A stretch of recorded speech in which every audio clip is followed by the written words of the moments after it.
प्रदेश में dress code को लेकर विवाद शुरू हो गया है। पीएम श्री कॉलेजों में ड्रेस कोड लागू करने का सरकार ने फैसला लिया। इस वक्त हमारे साथ उच्च शिक्षा मंत्री इंदर सिंह परमार हैं। परमार जी, ड्रेस कोड पीएम श्री महाविद्यालयों में, देखिए, पहले तो मैं कहना चाहता हूं कि ड्रेस कोड को लेकर मध्य प्रदेश में किसी प्रकार का विवाद नहीं है। हम बहुत विचार विमर्श की प्रक्रिया को आगे बढ़ा रहे हैं।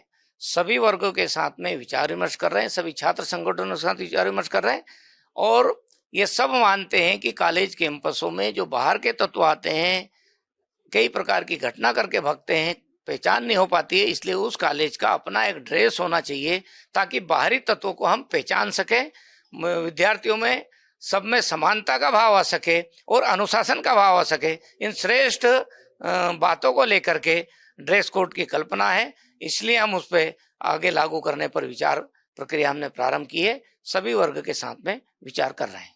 अच्छा, किस तरह का ड्रेस रहेगा? चूंकि आप लोगों ने अब फैसला ले लिया है, तो कलर कोडिंग क्या रहेगी, इस पे कुछ विचार? नहीं, मैं क्या कह रहा हूँ कि हम विचार प्रक्रिया आगे बढ़ाई है। अभी कोई ऐसा फैसला नहीं है कि ये कलर रहेगा, ये रहेगा, ये नहीं रहेगा।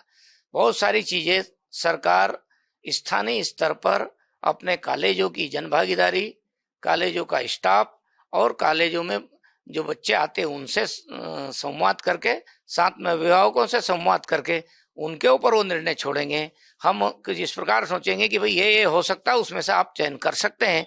इस प्रकार से एक बड़ी स्वतंत्रता के साथ में हम गणवेश लागू करने पर आगे विचार कर रहे हैं। उसको हम लागू करने का जब समय आएगा तब पूरा लागू करेंगे। तो आपकी सरकार 2003 से है, कॉलेज में जो है वो यूनिफॉर्म नहीं थी, लेकिन अब क्या जरूरत पड़ी कि कॉलेजों में यूनिफॉर्म? देखिए, इस देश में तो पहले कॉलेज ही नहीं थे, फिर ये कहेंगे कि कॉलेज क्यों खोल रहे हैं।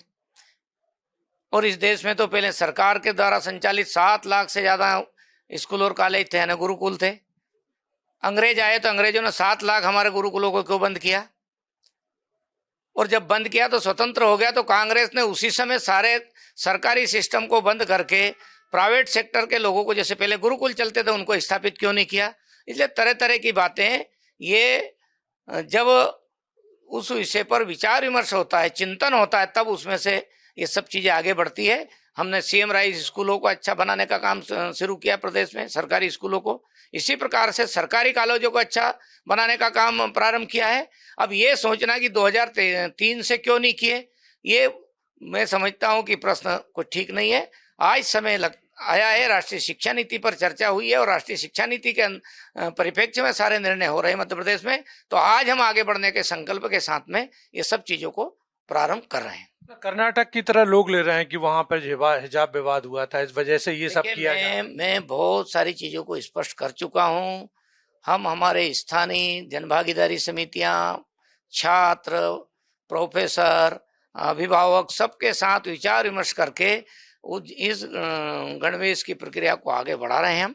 अभी हमने विचार विमर्श प्रक्रिया पूरी तरह से करने के लिए निर्देश दिए हैं ताकि एक सही परिणाम आए, सर्व स्वीकार्य विषय गणवेश का बन जाए। इस प्रकार का हम प्रयास पूरा कर रहे हैं। यूनिफॉर्मिटी आती है ड्रेस कोड से, सवाल ही नहीं है। लेकिन अब जो है आप लोगों से पूछ रहे हैं, राय ले रहे हैं, ये कब तक हो जाएगा? इस सेशन में होगा या? देखिए, हमने हमारे जो प्रधानमंत्री उत्कृष्ट महाविद्यालय जो 55 स्थापित कर रहे हैं, उनका शुभारंभ हमारे देश के गृह मंत्री श्रीमान नरेंद्र मोदी, श्रीमान अमित शाह जी, गृह मंत्री जी 14 तारीख को इंदौर से करने वाले हैं।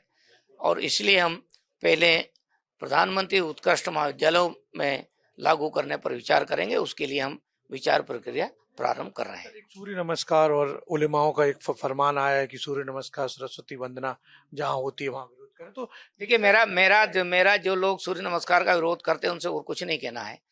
आप अपनी धार्मिक मान्यताओं के अनुसार सूर्य को प्रणाम करो, सूर्य को नमन करो, हमें कोई आपत्ति नहीं है। लेकिन आप यदि सूर्य के को दुश्मन मानते हो तो सूर्य से ऊर्जा लेना बंद कर दो, धूप लेना बंद कर दो। और अब सोलर एनर्जी पूरे देश में आने वाली है और मैं समझता हूं कि ऐसे लोगों को सोलर एनर्जी का भी उपयोग नहीं करना चाहिए यदि वो सूर्य को अपना दुश्मन समझते हैं तो। और मैं समझता हूं कि सूर्य दुनिया में सबसे ज्यादा भारत की धरती पर है और भारत के लोगों का लोगों के लिए मित्र है, इसलिए सूर्य के प्रति सम्मान का भाव प्रकट करने में किसी को आपत्ति नहीं होना चाहिए।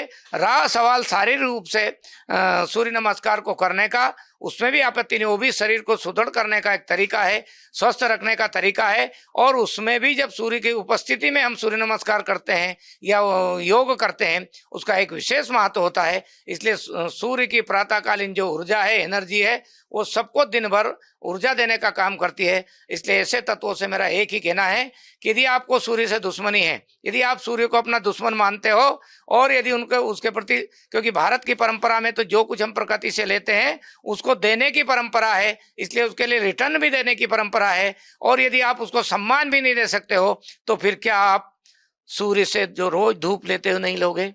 क्या सोलर एनर्जी पर देश काम कर रहा है, आने वाले समय में सोलर एनर्जी का उपयोग आप अपने घरों पर, अपने व्यवसाय में नहीं करोगे? वो ये बताए, तब समझ में आएगा कि उनकी मंशा क्या है।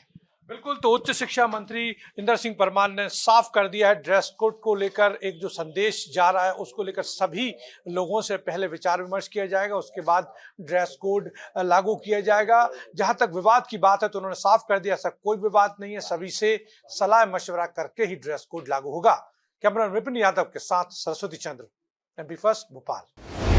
इस तरह की और वीडियो देखने के लिए हमारे YouTube चैनल को सब्सक्राइब करें और बेल आइकन को दबाना ना भूलें। यदि आप हमारा वीडियो Facebook पर देख रहे हैं तो पेज को लाइक और फॉलो जरूर करें। हमारे अन्य सोशल मीडिया पेजेस से भी जुड़ें।